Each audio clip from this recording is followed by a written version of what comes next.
Welcome to Newsday. I'm Heather Butts. 36 years later, a major breakthrough in one of Ontario's most infamous cold cases.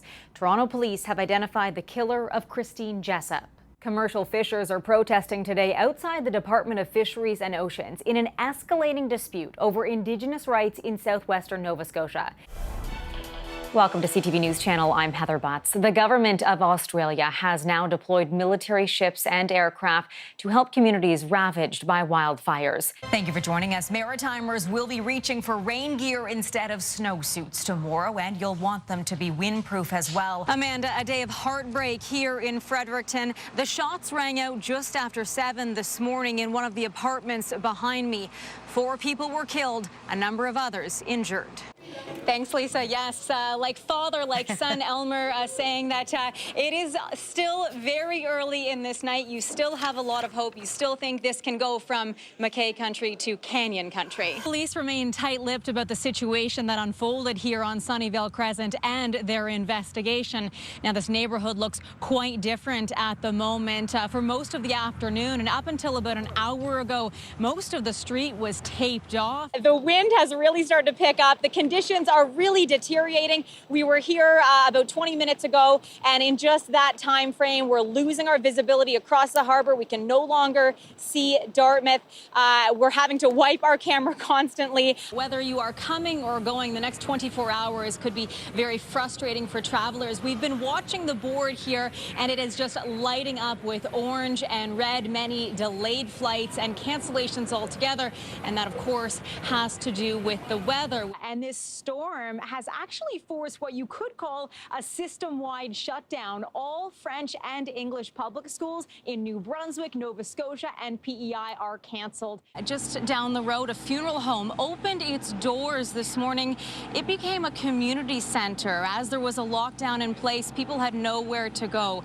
The funeral home opened its doors, allowing people to come in, to grieve with one another, to offer each other support, and that continues to happen here this evening. The neighborhood in lockdown. 2.5 hours later at 9:30, police confirmed the arrest of a 48-year-old Fredericton man. He was taken to hospital with serious injuries. Today we saw something tragic.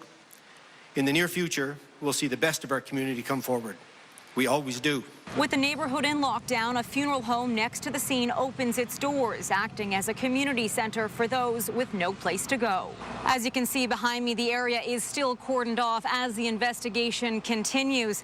Now, the Canadian Red Cross says it's providing lodging to about 70 people who were not able to return to their homes this evening. Many are staying in various places throughout the city, most put up in hotels. And the municipality is providing buses to transport people where they need to go, as many had to rush out this morning without their vehicles. Amanda. Right now, the province spends $15.7 million annually on education, healthcare, and community support services for people living with autism. A drop in the bucket for families whose out-of-pocket expenses average $68,000 a year. Advocates want a wraparound approach, more support and services available to families at any stage. For now, Carly and her husband consider themselves among the lucky ones. Their family is close by, their community fundraises, others make meals. Yeah, are you here? Lexi's smile lights up the room as her mom tells the heroic tale when this young girl found her powerful voice. All of a sudden, I'm upstairs and I hear her screaming like bloody murder. Lexi was able to let out a life-saving shriek, alerting her family her baby brother was in trouble. That's when the birthday girl became the hero. Within 2 days of the incident happening, the family installed this new fence and a locked gate between the house and the pool. Loading the jet, it starts to settle in. I'm about to fly with the snowbirds.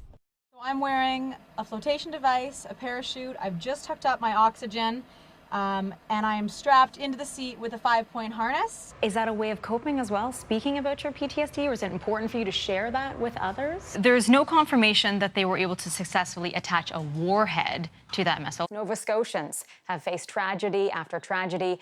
What can you tell us about being premier during this time? When the Prime Minister handed her the chocolates, he said, these are made by Peace by Chocolate from Antigonish, Nova Scotia. Clutch, off the bench, downtown. He's like, you know, you want to be the sportscaster, Heather. Yeah. Like, you gotta get on it. That little childhood dream. So thanks again to Vince for that. The roads are snow-covered, very slippery in some places. It really is that wet, greasy conditions that many of us don't enjoy driving in. A little bit of sunshine for the northern half of Nova Scotia, but again, with those northwesterly winds, you're really going to want to bundle up. Of course, in honor of Cooper, who is 7 years old, loves to play hockey, we want to make sure that he is out there playing the sport that he loves. Absolutely. Those of us who did have to work made the most of it. For a reporter who loves to ski, covering this story meant I had a pretty nice lunch break. Heather Butts, CTV News, Blue Mountain.